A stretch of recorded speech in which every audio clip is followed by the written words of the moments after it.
I'm Gwyneth Doland. Dee Dee Feldman is a former state senator and a frequent guest on our show, where she has opined on topics such as healthcare, ethics, good government, and much more.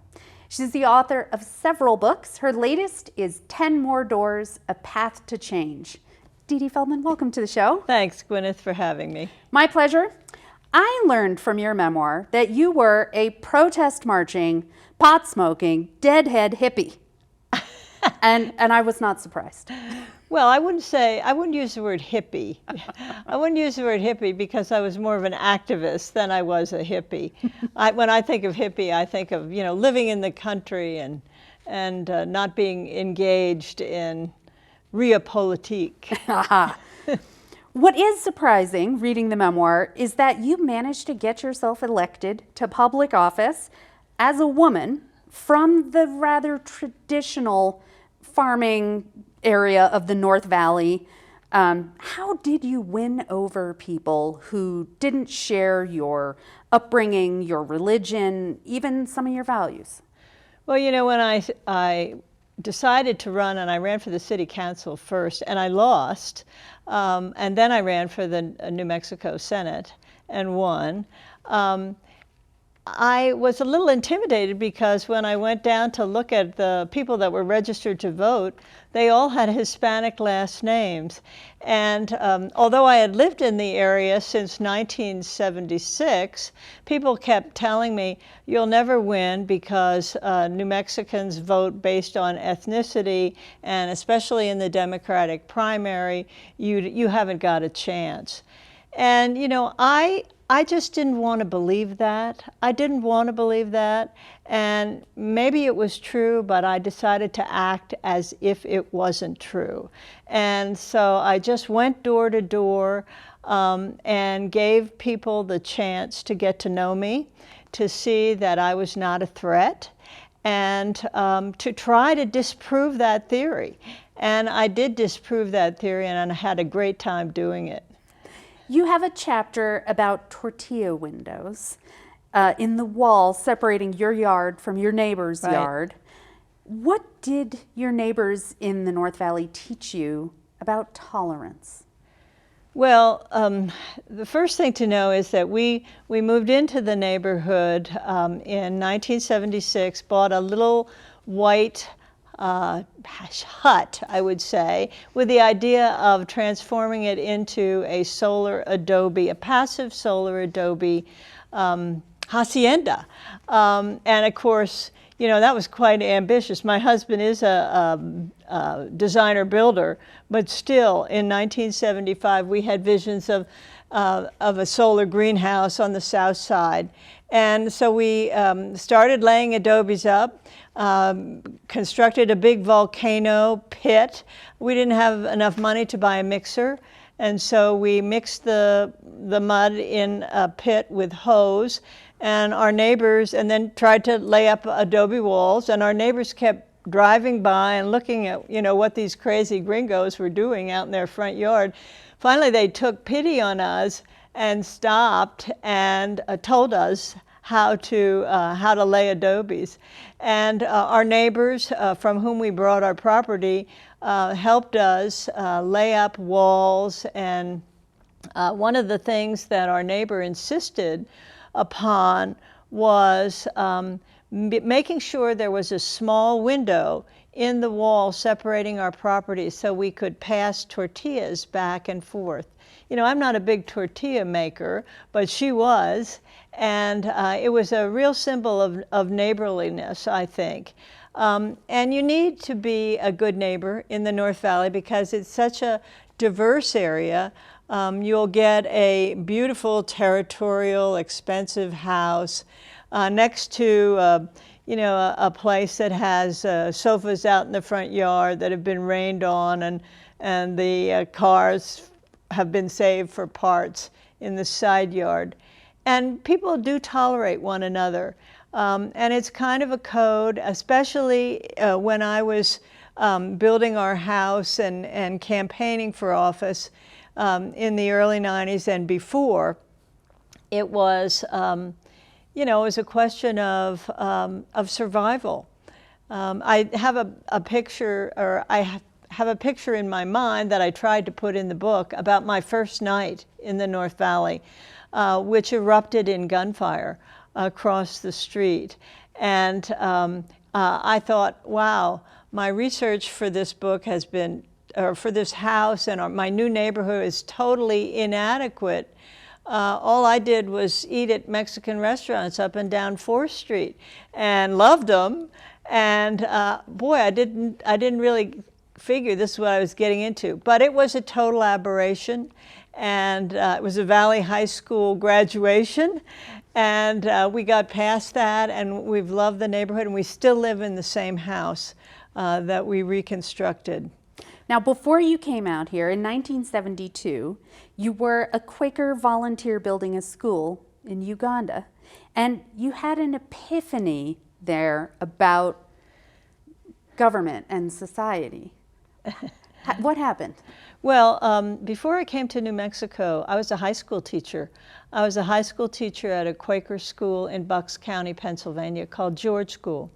And part of the tradition at that school, and for many Quaker organizations, is the idea of a work camp, which is very much like the Peace Corps. It actually was the precursor to the Peace Corps.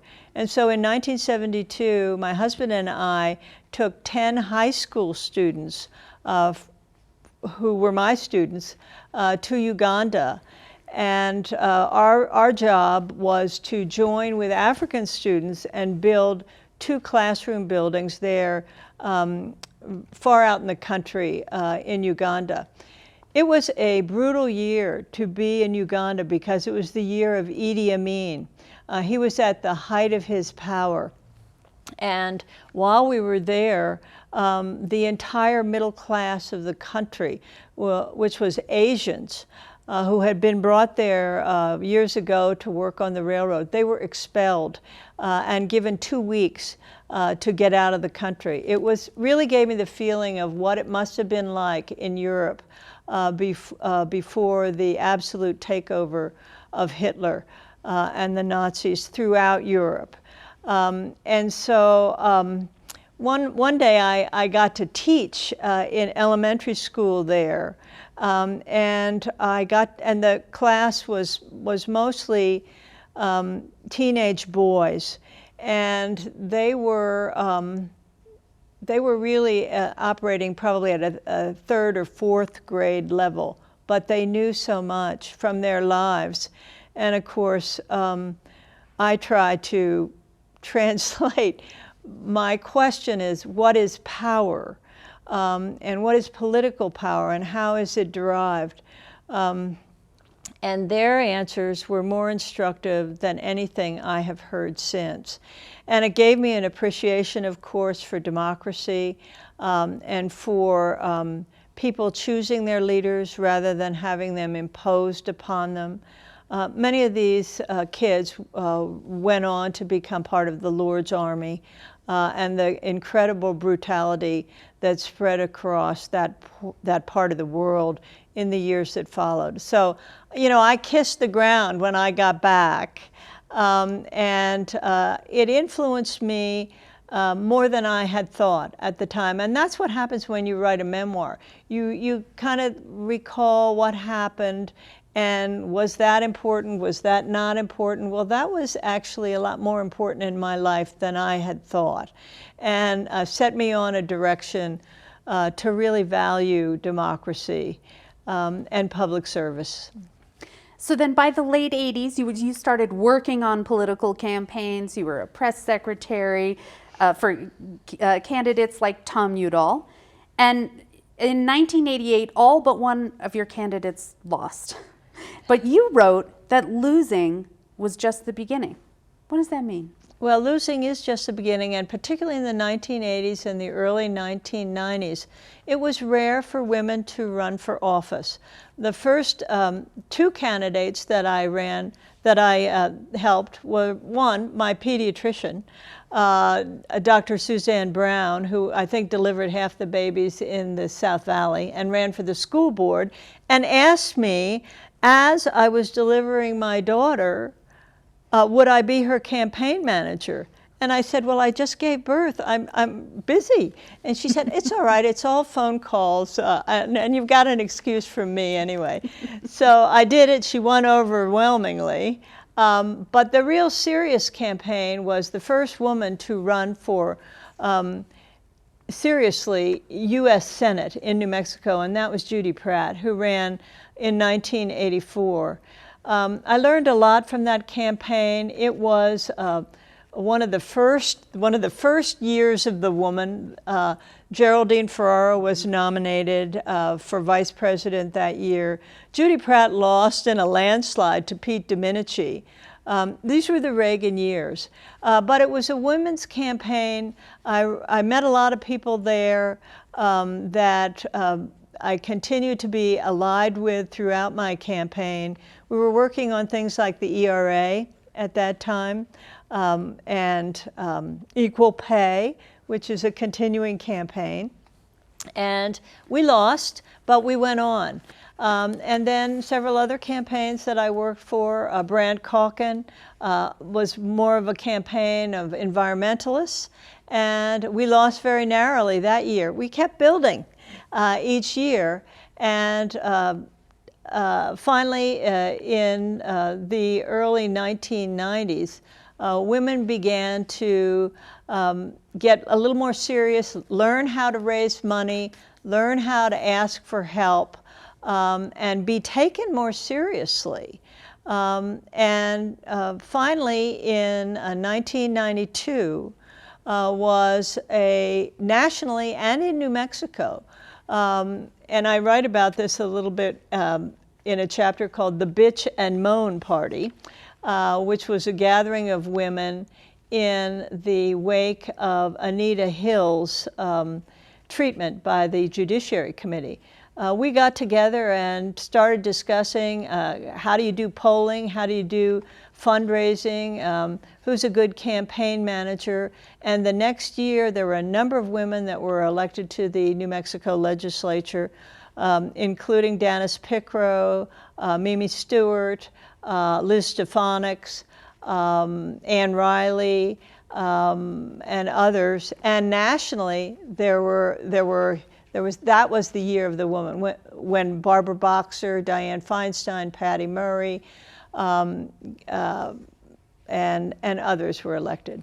And in your book, you write about kind of the very basic steps of winning, and it is walking door to door, just 10 more doors. You clipboard in hand, and I remember when I lived downtown, you used to knock on my door with your clipboard. You have a list in the book of your top 10 moments wandering through neighborhoods and knocking on doors. We only have a minute left. Do you remember one of those moments? Well, there were many, of course, but at one point I drooled on the petition that I was asking someone to sign, and they signed it anyway. It was kind of amazing. Another time, a big gust of wind came and blew the door off the hinges, just as I was saying, my name is Dee Dee Feldman. I'm wondering if you have any concerns about state government. Now I wish we could hear all of them, because those were great.